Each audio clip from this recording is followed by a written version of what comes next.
Olá, bem-vindas e bem-vindos ao Diálogos com o MPPE. Nesta edição nós vamos falar sobre a comunicação não violenta, CNV. Participa conosco a publicitária e facilitadora de CNV e também analista ministerial em comunicação social do MP de Pernambuco, Andréa Corradini. Obrigado, Andréa, por ter aceitado nosso convite.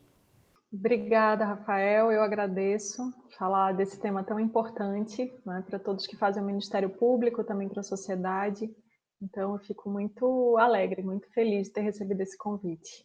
Andréa, para início da nossa conversa, eu gostaria que você analisasse esta frase do professor Mário Sérgio Cortella. Ele diz, abre aspas, o conflito é algo criativo. O que é negativo é o confronto. O conflito é a divergência de postura. E o confronto é a tentativa de anular a outra pessoa. Uma das questões muito importantes na comunicação não violenta é que ela não existe para eliminar os conflitos, né? Uma questão bem interessante da gente perceber é que enquanto houver vida, enquanto houver pessoas se relacionando, os conflitos eles vão existir, né? A comunicação não violenta ela traz a proposta para que a gente possa olhar para as nossas necessidades, aquilo que a gente precisa, e que a necessidade de todas as pessoas envolvidas ali numa determinada situação sejam consideradas para que a gente consiga chegar um acordo, né, em algo que consiga proporcionar equilíbrio para aquelas partes. Então, a gente não pode falar em eliminar conflitos. Imagina, por exemplo, nesse planeta somos mais de 6 bilhões de pessoas, cada uma com suas necessidades, né, e cada uma encontrando formas criativas de encontrar aquilo que quer. A minha pode ser completamente diferente da sua.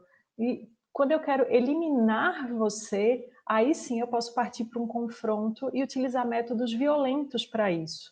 Mas num conflito, a gente pode partir de um lugar de dúvida, de questionamento, de saber o que é importante para você. E a partir da escuta, do entendimento dessa tua necessidade, a gente pode chegar a outro lugar, a uma solução que talvez não tivesse previamente definida ali pelas pessoas, mas com as conversas, com as interações, com o diálogo, a gente pode partir sim para um ponto completamente diferente e que talvez seja muito interessante para todo mundo que está ali. Andréa, na comunicação não violenta fala-se em empatia, como também em julgamento. A princípio, a gente poderia pensar que nós somos seres naturalmente julgadores ou aprendemos a julgar.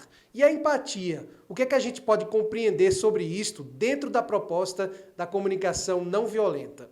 O julgamento, como você faz a pergunta, ele não nasce conosco. Claro, ele foi um importante instrumento de evolução da espécie humana. Eu precisava tomar decisões muito rápidas ali, né, nossos ancestrais, quando estavam sendo ameaçados por algum animal ou por alguma intempérie, por exemplo. Então, aquele julgamento servia para que a gente pudesse se proteger em um determinado momento. Só que hoje, ele não é tão necessário quanto. É óbvio que ele ainda faz parte. A gente tem esse instante, aquele olhar, aquela primeira informação que chega. Mas o nosso desafio, com toda a capacidade do nosso cérebro empático, porque nós temos todo um sistema sensorial voltado para a empatia, né? Desde neurônios espelhos que fazem com que a gente perceba as expressões faciais no outro, né? Todos os nossos sentimentos, tudo isso que aflora nas nossas relações, já nos permitem que a gente não fique apenas na superficialidade do julgamento, né? Que a gente perceba, nossa, opa, eu estou julgando, mas será que essa pessoa é chata mesmo? Será que ela é tão agressiva? Deixa eu conversar aqui com ela para entender um pouco mais por que que ela está agressiva nesse momento, por que que ela falou nesse tom de voz. Esse tom de voz é mesmo agressivo ou será que ela fala alto? É a maneira dela falar e eu estou percebendo isso de uma outra forma. Deixa eu investigar aqui um pouco como isso está acontecendo. Então a CNV ela faz esse convite para que a gente saia desse primeiro momento de julgamento e a gente investigue um pouco mais o que está vivo na gente, quais são meus sentimentos, o que está vivo no outro. É isso mesmo que ele está querendo dizer? Né? Isso é uma relação empática. Né? Já partindo para a tua segunda pergunta, então a empatia é a capacidade de eu me conectar no outro, de eu fluir com ele nesse diálogo, nessa relação, percebendo o que é importante para ele e o que também é importante para mim. Eu queria trazer um exemplo que aconteceu na semana passada que eu achei extremamente importante. Eu tenho alguns grupos de CNV que eu participo, de comunicação não violenta, e eu levei para discussão. Eu recebi um documento, se não me engano, do Ministério Público do Distrito Federal, que era uma cartilha com expressões que atualmente são consideradas racistas, e que o Ministério Público faz essa sugestão para que as pessoas eliminem essas expressões do seu vocabulário. Né? Então, por exemplo,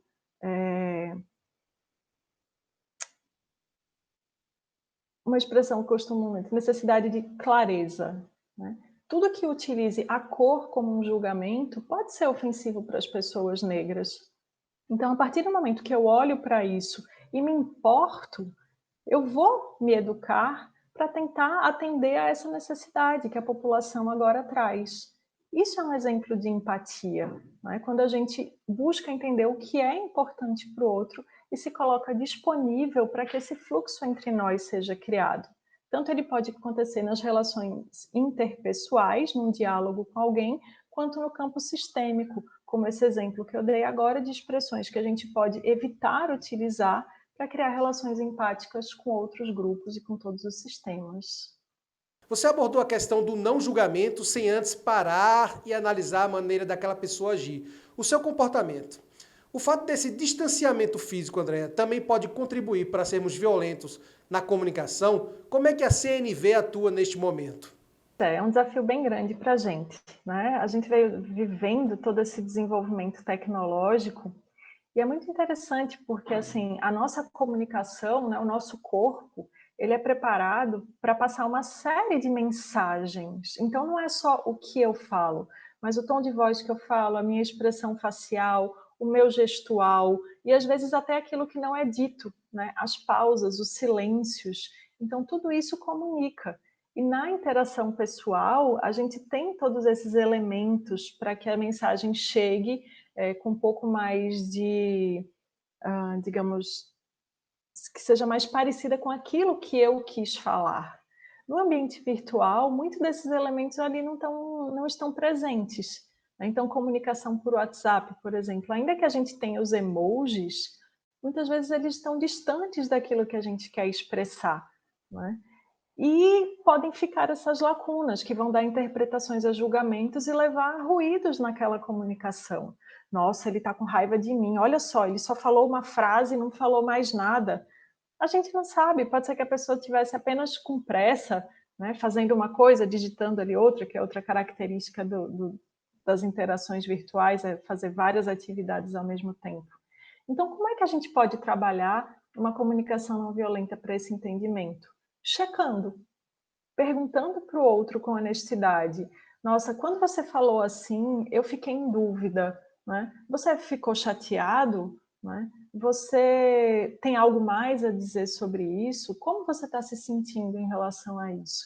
Então, nesse momento, a gente abre espaços para o que não foi dito possa ser novamente abordado. E muitas das questões, de problemas que podem ter ficado subentendidos ali, vão ter mais nitidez, mais entendimento, né? Tirando lacunas ali dessa dimensão da comunicação. Então, essa honestidade em dizer, eu não entendi, né? Eu preciso de alguns elementos para compreender o que você quis falar. O checar, ele é extremamente importante, é um elemento que a gente pode utilizar assim no nosso dia a dia e vai trazer muito mais entendimento para as relações. Andréa, como é que a gente pode ser não violento quando a gente quer protestar? Exemplo, movimentos sociais, entidades de classe, etc. E aproveitando esse momento atual, como é que os profissionais da área da saúde eles podem agir de forma não violenta em sua comunicação com relação a notícias ruins, como por exemplo de uma morte, do óbito, né? Sem se envolver emocionalmente, mas também não ser friamente calculado. Bom, a tua primeira questão em relação a protestar, a falar, né? Primeiro, a gente precisa considerar como está a horizontalidade daquela relação, né? A horizontalidade das relações de poder ali naquela sociedade. Vou dar um exemplo. Nós temos alguns grupos que são dominantes na nossa sociedade.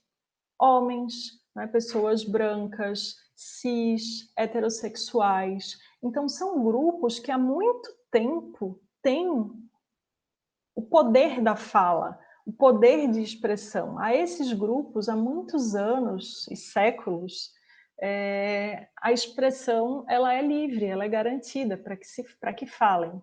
E outros grupos não vêm, ao longo da história, construindo essa mesma horizontalidade de poder. Foram cerceados da sua capacidade de expressão.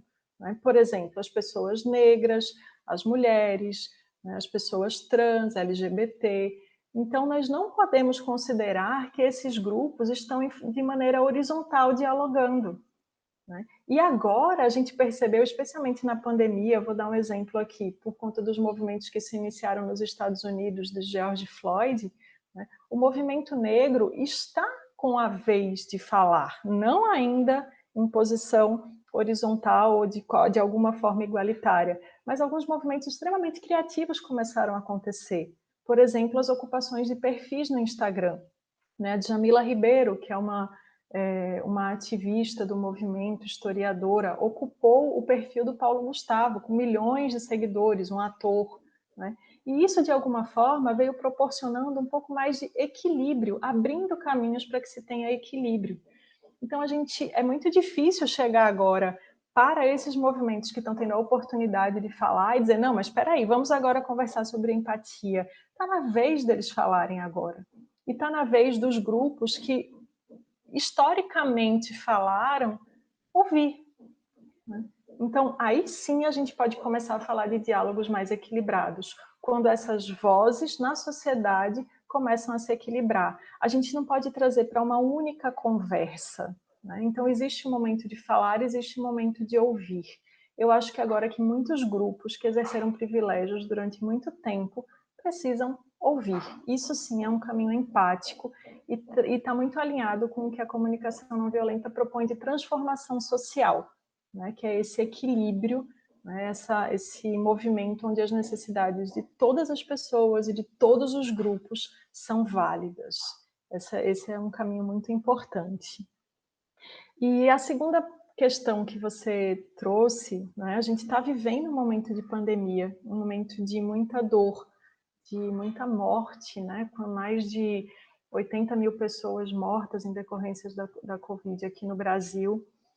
E eu li um livro muito lindo essa semana de uma médica, Ana Paula Arantes, que diz que a morte é um dia que vale a pena viver. E ela traz um pouco de entendimento para essas questões. Né? Ela lida com pacientes terminais, não é nem o caso de Covid, mas enfim, ela tem esse acompanhamento e ela faz essa proposta dessa empatia. Na maioria das vezes, quando uma pessoa está ali, a família está em sofrimento, tudo que a gente precisa é estar presente, é ter um profundo olhar para nós mesmos, de o que eu estou sentindo, para a partir daí poder comunicar com aquela família. O médico, eu imagino, tenho médicos na família, tenho acompanhado, eles estão vivendo também momentos emocionais muito desafiadores. Você dá a notícia de uma pessoa que morre também mexe com você. Né? Então, de alguma forma, entrar em contato com esse sentimento vai mostrar para aquela família que a humanidade está ali presente. Né? Eu não vou tentar agora me esconder e dizer que não, é só mais um paciente. Eu estou sentindo dor por isso. Então, a nossa humanidade, ela prevalece também nesses processos. André, agora tendo a comunicação não violenta no âmbito do trabalho realizado pelos órgãos de comunicação, a exemplo do jornalismo, da publicidade e as relações públicas, como não ter um diálogo com a sociedade violento? Por exemplo, em uma campanha publicitária com teor machista, violação de direitos humanos a pessoas em situação de cárcere, por exemplo, dos programas policiais aí que a gente vê aqui nas emissoras locais. A violência é uma linguagem, né? Ela é uma linguagem e que, de alguma forma, ela está muito naturalizada na sociedade. Então, já é considerado comum assistir filmes que trazem ali muitas mortes, muito desrespeito, muita briga, e inclusive ela está tão naturalizada que nós costumamos usar esse recurso como diversão. Não é tão interessante você pensar a que ponto ela está naturalizada que a gente diz: "Ah, agora eu vou me divertir", e a gente vai assistir filmes extremamente violentos, né, novelas, discursos, séries, não sei. Como isso está, de alguma forma, associado de uma forma de uma maneira tão intensa já para a gente.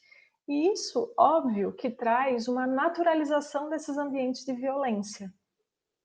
A gente termina levando esse padrão para a nossa vida, para as nossas relações. Quando a gente tem um olhar crítico, começar a construir uma nova história, uma nova narrativa, pode ser um caminho muito importante para uma sociedade onde a linguagem de paz prevaleça, né. Como a gente pode fazer isso? Vamos pensar aqui em 2 abordagens, que é o jornalismo e a publicidade, né. Existem já algumas, iniciativas de profissionais das mídias de trabalhar sim, além das questões de direitos humanos, que essas são essenciais, né, então, a violação de direitos humanos na mídia, ela é algo crescente e que é acompanhado inclusive pelo Ministério Público de Pernambuco, pelas promotorias de justiça de direitos humanos, para que se coíbam esse tipo de atitude, como exposição, né, de pessoas em situação de violência, isso tudo é de respeito aos direitos das pessoas. E eu acredito que um grande recurso que a gente pode utilizar é a empatia, né. Então, como é a empatia? Além, inclusive, daquela regra de vou fazer o que, você gostaria, o que é importante para mim, né. Ah, não faço para o outro o que eu não gostaria que fizesse comigo. Tudo bem, essa é uma regra de ouro da empatia que é muito importante. Mas a gente pode utilizar também uma regra que se chama regra de platina da empatia. Eu vou tratar o outro como ele quer ser tratado. Então, isso é fundamental, né? Da gente utilizar, perguntar, dizer para aquela outra pessoa que sim, ela importa. E quando eu vou fazer a exposição dela, eu senti, isso é mesmo necessário? Para informar as pessoas, eu preciso levar esse tipo de imagem, eu preciso levar esse tipo de situação, eu preciso colocar essa imagem no imaginário, né, ali dentro de um sistema de imprensa. Então, esse é um ponto. Outro aspecto bastante importante, e aí a comunicação governamental também pode, já existe aqui no Brasil estudos que se chamam de linguagem simples, é o tipo de linguagem que a gente usa, né. No nosso país, nós temos muitas pessoas que não têm, condições de entendimento, por conta de questões educacionais ainda muito frágeis, né, então tem dificuldade em interpretação de texto. As palavras que a gente usa para levar aquela mensagem são importantes, né? A forma como a gente vai escrever aquele texto. Quanto mais simples a gente levar aquela linguagem, mais a gente pode empoderar as pessoas a entenderem aquela situação que está se passando. O Márcio Rosenberg é o idealizador da comunicação não violenta. Como é que a gente poderia compreender o que ele quis dizer nessa frase, Andréia? Abre aspas. Os nossos conflitos estão no campo das nossas estratégias. Essa é uma máxima do Marshall e isso pode trocar as nossas lentes na forma de enxergar um conflito, né? Ele diz o seguinte, que no campo das necessidades, todos nós somos iguais, nós temos as nossas necessidades como seres humanos de uma forma ali muito comum. Então, vou dar um exemplo. Digamos que eu tenho uma necessidade de reconhecimento, eu preciso ser vista, né, eu tenho minha necessidade de me relacionar, e essa necessidade de reconhecimento, ela pode vir de várias formas. Por exemplo, eu posso resolver fazer um trabalho social, e ali me engajando nesse trabalho, ali numa determinada comunidade, eu posso ser reconhecida, e essa minha necessidade foi atendida. Ou então eu posso, utilizando inclusive, fazendo uma ligação com o assunto que conversamos, esse reconhecimento pode vir de dirigir um carro de uma marca famosa, né, que a mídia nos coloca muito, esse sistema nos coloca muito, essa fusão de reconhecer as nossas necessidades, de satisfazer as nossas necessidades por meio de bens materiais. Então, a necessidade de reconhecimento, ela é a mesma, só que eu posso utilizar várias formas para satisfazê-la. E aí sim é que podem acontecer os conflitos, né? Então, ambos temos necessidade de reconhecimento, vamos utilizá-las de formas distintas. Pode ser que isso, de alguma forma, traga julgamentos da outra pessoa e a gente que a gente chegue a um ponto de conflito. Mas quando a gente começa a descascar essa cebola, entender o que está por trás, nós vamos chegar a uma mesma necessidade. A mesma coisa, a necessidade de segurança. Todos nós temos necessidade de segurança. Algumas pessoas querem construir muros altos, né, se sentem seguros com aparatos de tecnologia que tragam essa proteção. Outros vão construir essa necessidade de segurança se relacionando com a sociedade ali do seu entorno, né? Então, quando a gente observa que tudo que as pessoas fazem, de alguma forma, é para satisfazer as suas necessidades, isso traz para a gente uma humanidade no olhar do outro. E eu consigo dar um primeiro campo, um primeiro passo no entendimento das atitudes que a outra pessoa também está tendo, porque as nossas necessidades são as mesmas, as nossas estratégias para satisfazê-las é que são diferentes. André, nós estamos num ano eleitoral. É comum sempre nesta época haver os conhecidos debates políticos. Nesse cenário, a gente espera que, de fato, haja uma troca de ideias entre as partes, né? Mas, geralmente, a gente vê muito mais o confronto e não o conflito de ideias, né, defendidas lá na fase inicial do programa, como o professor Cortella fala. Ou seja, a intenção é desconstruir a imagem do oponente, anular ao invés de somar, mesmo que ambos pensem de formas diferentes. Eu estava lendo um livro, ainda não terminei de ler, não é nem um livro, é um artigo de uma historiadora brasileira que se chama Lilia Schwartz. E ela vem trazendo um pouco de análise, ela vem trabalhando essa questão de que o século XX está se encerrando agora com a pandemia, né? Com um pouquinho de atraso, mas se encerrando agora. E ela traz um olhar que eu achei muito interessante para o papel das lideranças femininas. E como mulher, eu me sinto à vontade para trazer esse tema aqui à pauta, né?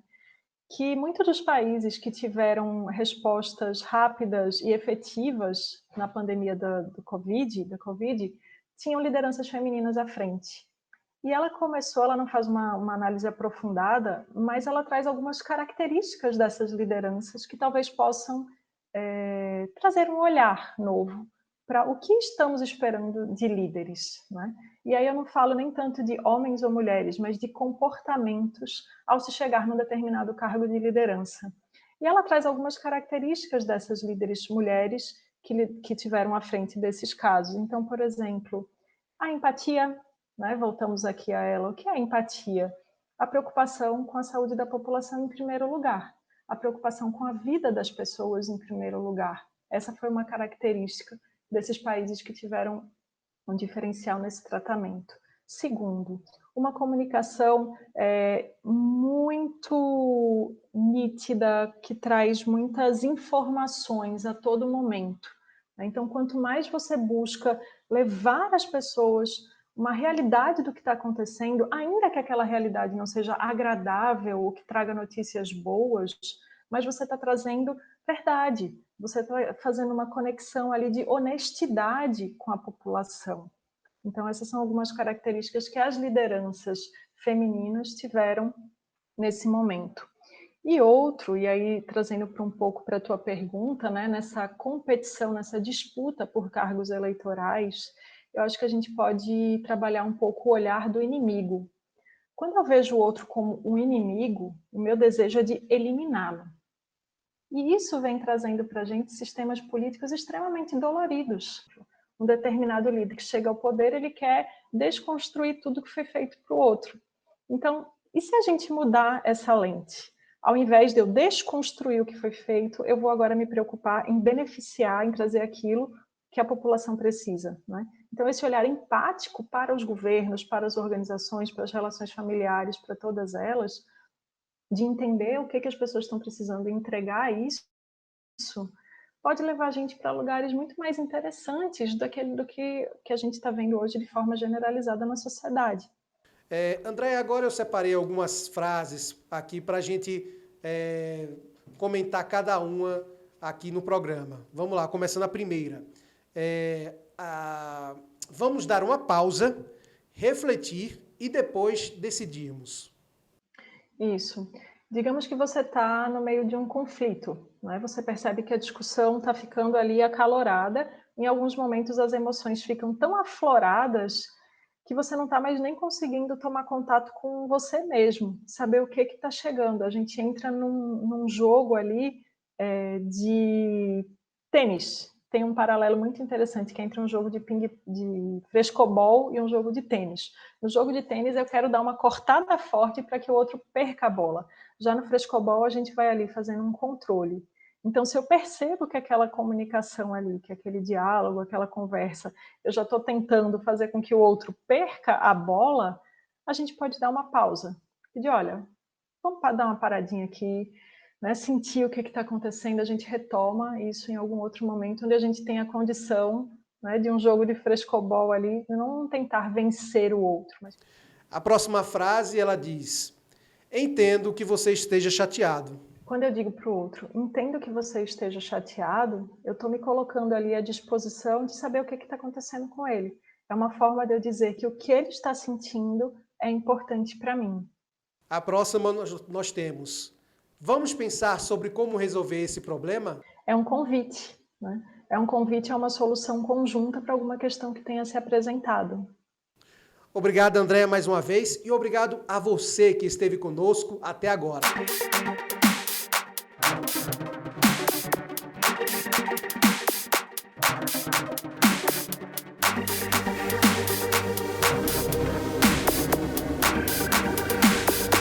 Ministério Público de Pernambuco. Compromisso com a cidadania.